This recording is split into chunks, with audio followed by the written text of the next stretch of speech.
നമസ്കാരം. ഞാൻ doctor Ramya, associate professor, government Ayurveda college, Thiruvananthapuram. വേനൽക്കാലമാണ്. ഒപ്പം ആൾക്കാർക്ക് ഒരുപാട് പാനീയങ്ങൾ കുടിക്കാൻ ഇഷ്ടമുള്ള സമയമാണ്. അത് നല്ല ഹെൽത്തി എങ്ങനെ ആക്കാമെന്ന് നമുക്ക് നോക്കാം. ഓരോ ദിവസവും ഓരോ ഇൻഗ്രീഡിയൻസ് വെച്ച് രാവിലെ എണീക്കുമ്പോൾ തന്നെ കുടിച്ചാൽ ശരീരത്തിനും ഏറ്റവും നല്ല കുളിർമയും അതോടൊപ്പം ഹൈഡ്രേഷനും ഉന്മേഷവും ഡൈജഷനും ഏറ്റവും നല്ലതാണ്. ആദ്യമായി തന്നെ ലെമൺ ജ്യൂസ് രാവിലെ തലേദിവസം രാത്രി ലെമൺ ജ്യൂസിൽ കുറച്ച് മിൻറ്റിട്ട് വെച്ചിരിക്കുക.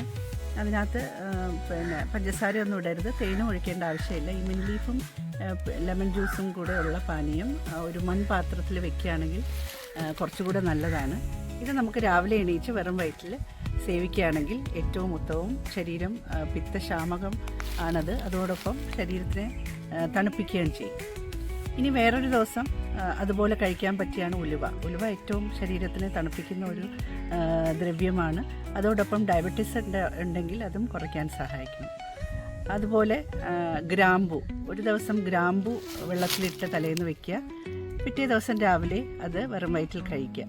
ഇതെല്ലാം ശരീരത്തിനെ തണുപ്പിക്കുന്നതോടുകൂടി നമുക്ക് ഡൈജഷൻ നല്ലതാക്കി തരും. കുടവയറുണ്ടെങ്കിൽ അല്ലെങ്കിൽ അടിവയറിലെ കൊഴുപ്പെല്ലാം മാറ്റാൻ സഹായിക്കും. ഇങ്ങനെയുള്ള ഡ്രഗ്സ് അല്ലെങ്കിൽ ദ്രവ്യങ്ങൾ ഉപയോഗിച്ച് ഡെയിലി ഓരോ ഗ്ലാസ് രാവിലെ വെറും വയറ്റിൽ കുടിക്കാൻ പറ്റിയ ഏറ്റവും ഉത്തമം.